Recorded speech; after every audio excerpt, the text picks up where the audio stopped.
다음 장면을 상상해 보십시오. 젊은 부부가 진정한 가족의 보물인 넓은 땅에 있는 아름다운 시골집을 상속받습니다.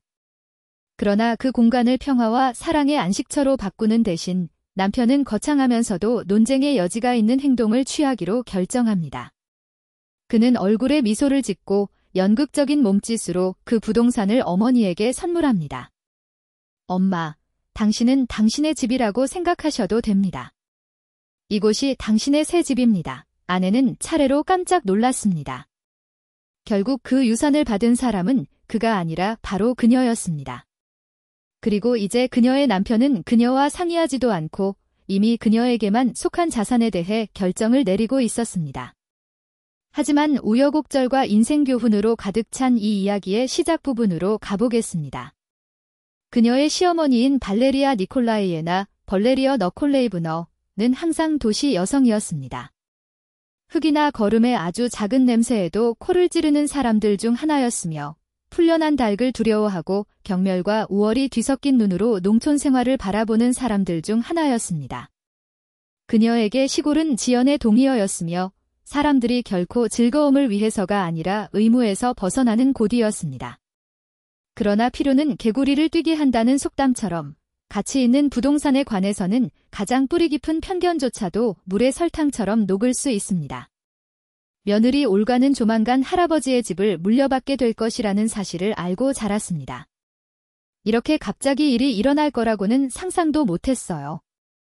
은퇴한 군인이자 정원 가꾸기에 열정적인 비토르는 발코니에 있는 자신이 가장 좋아하는 안락의자에서 잠을 자며 평화롭게 떠났습니다. 이는 그가 스스로 선택한 작별 인사였습니다. 병원을 싫어하고 가족에게 결코 부담이 되고 싶지 않았던 그는 추억뿐만 아니라 부러워할 만한 유산을 유산으로 남겼습니다. 25,000제곱미터의 비옥한 땅, 지하수 우물, 열매가 많은 과수원, 귀한 나무로 만든 단단하고 친근한 2층 집.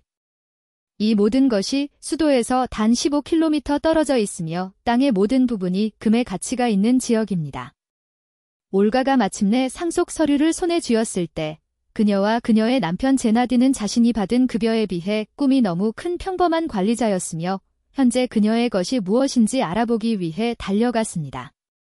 그에게 그 부동산은 주택 비용이 견딜 수 없는 부담이 되는 교외의 비좁은 아파트를 떠나고 싶은 길고도 좌절스러운 소망의 성취였습니다. 여기 잠재력을 좀 봐, 올가. 그는 마치 자신이 이미 그 장소를 소유한 것처럼 좌우로 걸어가며 외쳤습니다. 우리는 모든 것을 개조하고 아파트를 팔고 여기에 투자할 수 있습니다. 땅만으로도 큰 가치가 있습니다. 올가는 귀를 기울였지만 그녀 안에 무언가가 꿈틀거렸습니다. 삐걱거리는 벽, 낡은 커튼, 벽에 붙은 누렇게 바랜 사진, 할아버지 손으로 심은 사과나무, 이 모든 것은 그 어떤 돈으로도 지불할 수 없는 가치를 지녔습니다. 쉽게 생각하자고 그녀가 물었다. 주말에 와서 그 장소에 익숙해지는 게 어때요? 그러나 제나디는 정신적으로 이미 거기에서 멀리 떨어져 있었습니다. 나는 새 발코니를 계획하고 꿈에 그리던 바비큐를 상상하고 배관가스 설치 비용을 계산했습니다. 바로 그때 시어머니 발레리아가 이 소식을 접했고 예상대로 그녀는 기회를 발견했습니다. 그녀는 손자에 대한 아무렇지도 않은 듯한 전화통화와 몇 분 만에 아들에게서 모든 세부 사항을 알아냈습니다. 왜 나에게 말하지 않았나요? 그는 분노와 관심이 섞인 어조로 불평했습니다. 일요일에 가서 볼 예정입니다. 주소를 알려주세요. 그리고 다음 주 일요일에 그녀는 손에 케이크를 들고 부동산 중개인처럼 날카로운 표정을 지은 채 흠잡을 데 없는 모습으로 도착했습니다. 그는 과일이 가득한 나무들, 잘 관리된 채소밭, 매력적인 발코니가 있는 넓은 집, 가능성이 가득한 다락방 등 모든 구석구석을 정밀하게 평가했습니다. 그는 이미 이익을 계산하고 있는 것처럼 흥미롭다 오고 말했다. 25,000m죠? 3필지로 나누어 집을 세 채 짓고 팔면 됩니다. 올가는 이를 악물었다. 왜 모두가 역사, 애정, 뿌리를 본 숫자만 보았습니까? 물론 제나디는 시간을 낭비하지 않았습니다. 그는 자랑스러운 여행 가이드처럼 어머니를 데리고 운동장을 돌아다니며 모든 세부 사항을 마치 자신의 일인 것처럼 지적했습니다. 여기서 우리는 증축을 하고 거기에 사우나를 짓습니다. 오래된 사과나무가 나올 수 있습니다. 단지 공간만 차지할 뿐입니다. 올가는 그들의 말 한마디 한마디가 그녀의 가슴을 찌르는 듯한 그들의 뒤를 따랐습니다. 마치 다른 사업인 것처럼 냉랭하게 논의하고 있는 것은 그의 유산이었다. 방아쇠는 점심시간에 왔습니다. 발코니에서 차를 마시고 있는 동안 벌레리어는 그거 알아요? 내 아파트를 팔 것 같아요. 라고 폭탄 선언을 했습니다. 올가는 거의 숨이 막힐 뻔했습니다. 무엇 때문에? 그는 이미 대답을 감지하면서 물었다. 물론 여기로 이사 오려고요. 시어머니는 그것이 세상에서 가장 자연스러운 일이라는 듯이 대답했습니다. 미켈 진유는 도시의 오염에서 벗어나 신선한 공기 속에서 자랄 것입니다. 그리고 두 분은 그를 걱정하지 않고 평화롭게 일할 수 있을 것입니다. 제나디는 얼굴에 불을 붙였습니다. 정말 좋은 생각이에요. 엄마.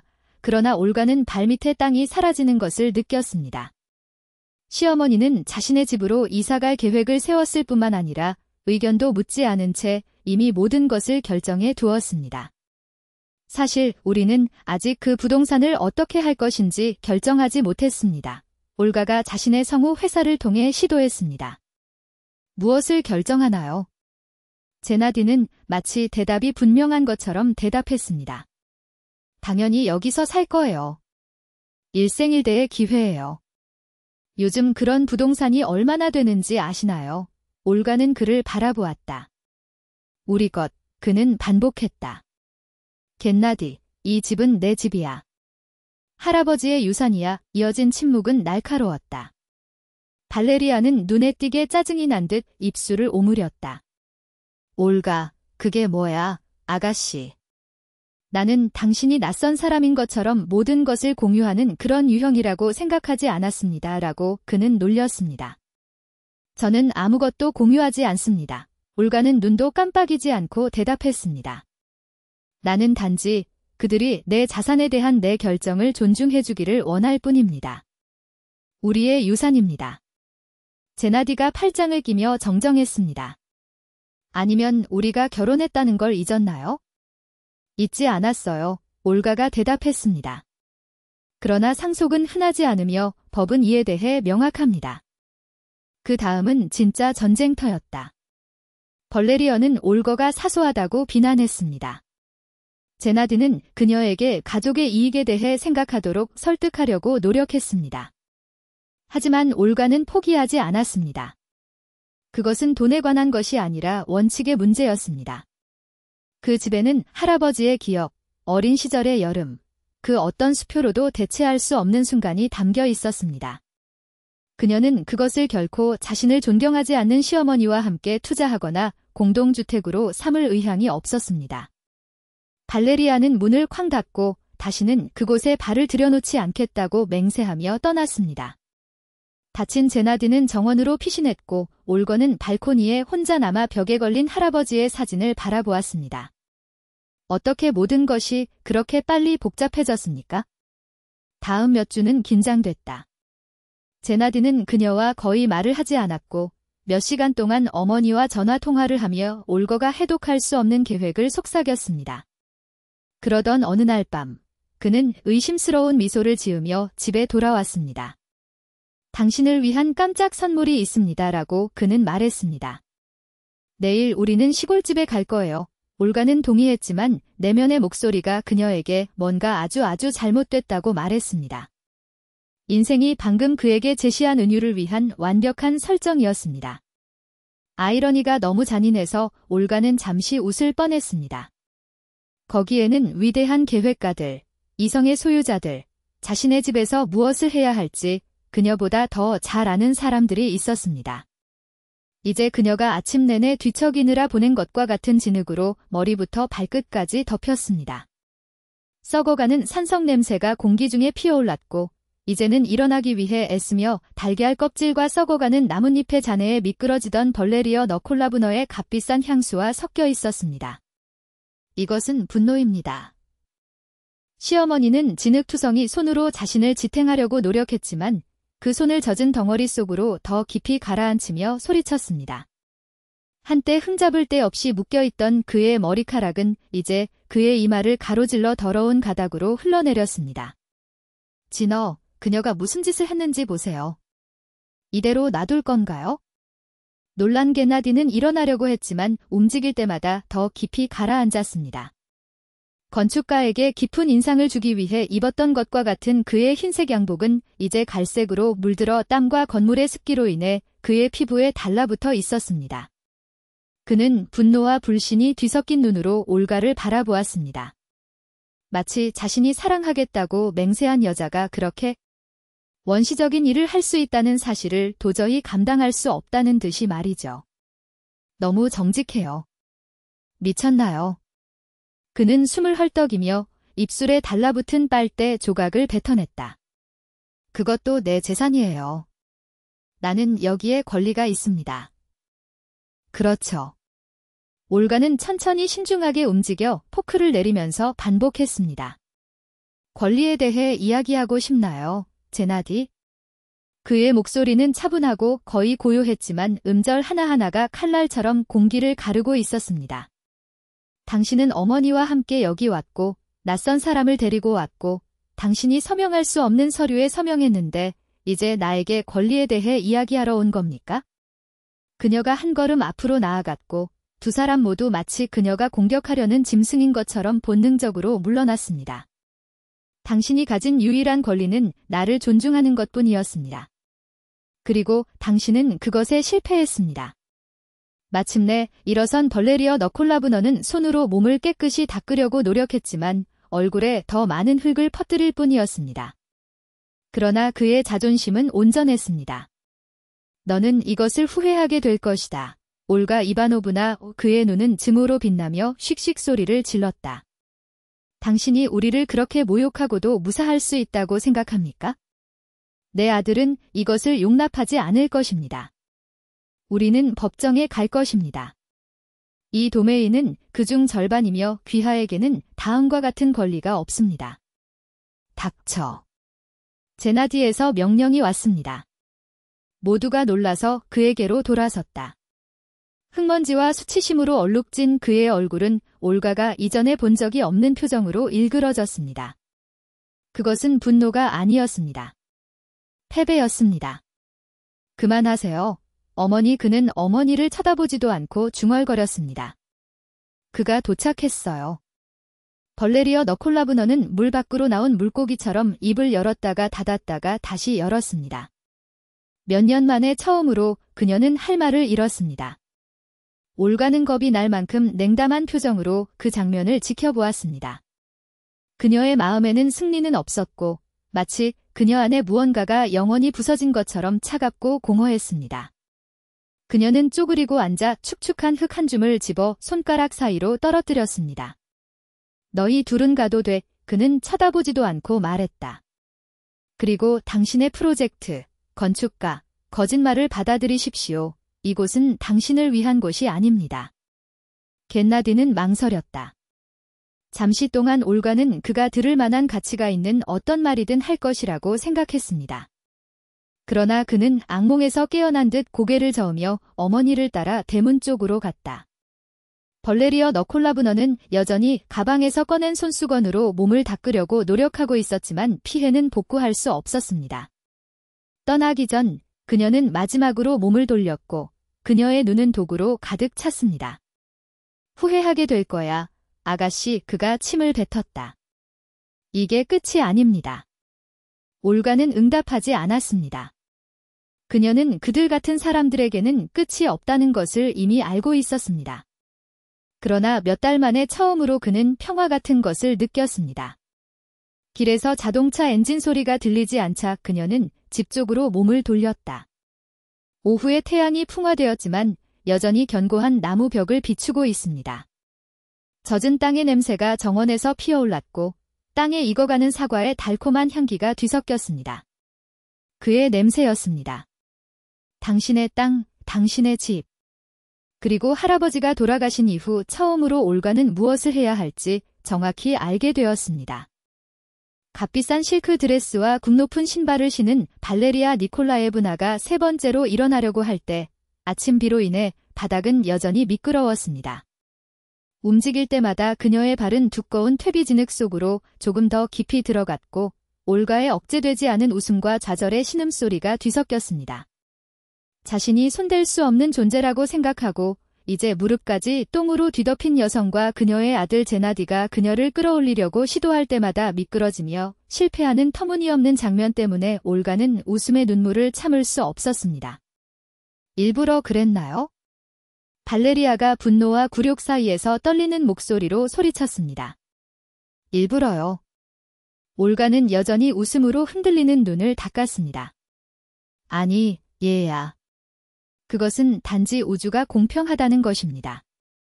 당신은 당신의 것이 아닌 것에 너무 절박해서 당신이 마땅히 받아야 할 것, 즉 당신이 항상 경멸했던 것의 한가운데에 이르렀습니다. 아무 말도 없이 그녀는 돌아서서 집으로 돌아갔고 두 사람은 남은 과일 껍질과 썩어가는 나뭇잎 사이에서 몸부림치게 되었습니다. 그들의 시위 소리는 바람 속에 사라졌고 올가는 이 순간이 한 시대의 종말을 의미할 것임을 차분한 확신으로 알고 있었습니다. 저너디아이는 한 달 후에 이혼을 신청했습니다. 비난은 예상대로였다. 공개적 굴욕, 잔인한 행동, 명예훼손 시도. 벌레리어 너콜라브너는 그녀의 며느리가 마녀라는 사실을 도시 전체에 퍼뜨렸습니다. 마녀는 그들을 마법에 걸리게 만들었습니다. 올가는 반박조차 하지 않았습니다. 그녀는 토론 없이 서류에 서명했으며 단 한 가지만 요구했습니다. 미스 허가 매주 주말과 휴가의 절반을 그녀와 함께 보내라는 것입니다. 판사는 의심의 여지가 없었습니다.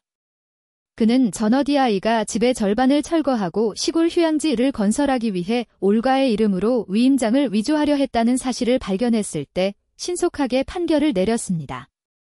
집은 그녀와 함께 있었다. 정원은 그녀와 함께 있었다.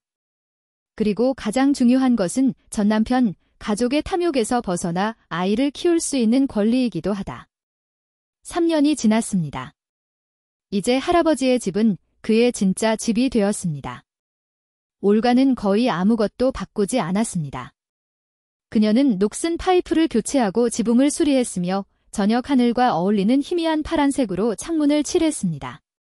과수원은 여전히 넉넉했고 그녀는 사과를 잼으로, 배를 리큐어로, 자두를 젤리로 바꾸는 법을 배워 시 박람회에서 판매했습니다. 이웃들은 그것을 좋아했습니다. 미스 허는 그것을 더욱 좋아했습니다. 매주 토요일이면 흑투성 배낭을 메고 도착해 인사도 하지 못한 채 곧바로 닭장이나 채소밭으로 달려갔다. 도시에서 그는 발레리아의 엄격한 규칙과 현재 그의 아버지가 살고 있는 영혼 없는 아파트 사이에 끼어 살았습니다. 그러나 그곳 증조 할아버지가 심으신 나무들 사이에서 그는 숨을 쉬었다. 그리고 올가는 그가 토마토를 따면서 웃을 때마다 웃었고 현관에 있는 해먹에서 그네를 타면서 그가 만들어낸 모든 이야기에서 그녀가 올바른 선택을 했다는 것을 깨달았습니다. 벌레리어 너콜라브너는 다시는 그녀와 이야기하지 않았습니다. 올가는 신경 쓰지 않았습니다. 어느 여름날 오후, 미샤가 직접 따온 딸기인 딸기와 크림을 현관에서 즐기던 중 소녀는 손등으로 턱을 닦으며 문득 호기심이 가득한 눈으로 어머니를 바라보았습니다. 엄마, 할머니, 아빠가 거름더미에 빠졌다는 게 사실인가요? 올가는 또 다른 딸기를 크림에 담그며 미소를 지었습니다. 진실. 그들은 균형을 잃었습니다. 아빠가 내가 밀었다고 했어. 미샤가 진지하게 중얼거렸다. 아니, 내 사랑. 그녀는 고개를 저으며 언덕 뒤로 지는 해를 바라보았습니다. 때때로 사람들이 잘못된 것을 너무 많이 원할 때 인생은 그것을 제자리에 두는 방법이 있습니다. 미샤는 크림이 묻은 손가락을 빨며 잠시 생각했다. 그거 알아요, 엄마? 나는 여기 사는 것을 좋아합니다. 도시에 있는 것보다 낫네요. 올가는 그를 가까이 끌어당겨 이마에 키스했습니다. 나도 좋아해요. 그리고 내 생각엔 할아버지가 우리를 여기서 보고 싶어 하실 것 같아. 두 사람은 벽에 걸려있는 액자 사진을 바라보았습니다. 할아버지는 장난스러운 미소를 지으며 평생을 그 땅을 경작한 사람의 굳은 살이 굳은 손을 가지고 있었습니다. 그 사람도 찬성할 것 같았어요. 마치 드디어 이해하셨군요 라고 말하는 듯 미소를 지을 것이라고. 그 엄청난 가을을 조용히 목격한 퇴비 더미는 그곳에 남아 해마다 토양을 비옥하게 했습니다. 결국 가장 썩은 것에서도 유용한 것이 탄생할 수 있습니다. 어디로 가야 할지 알면 됩니다. 그리고 올가는 권리와 사랑으로 자신의 땅에 발을 굳게 딛고 더 이상 균형을 잃는 것을 두려워하지 않았습니다.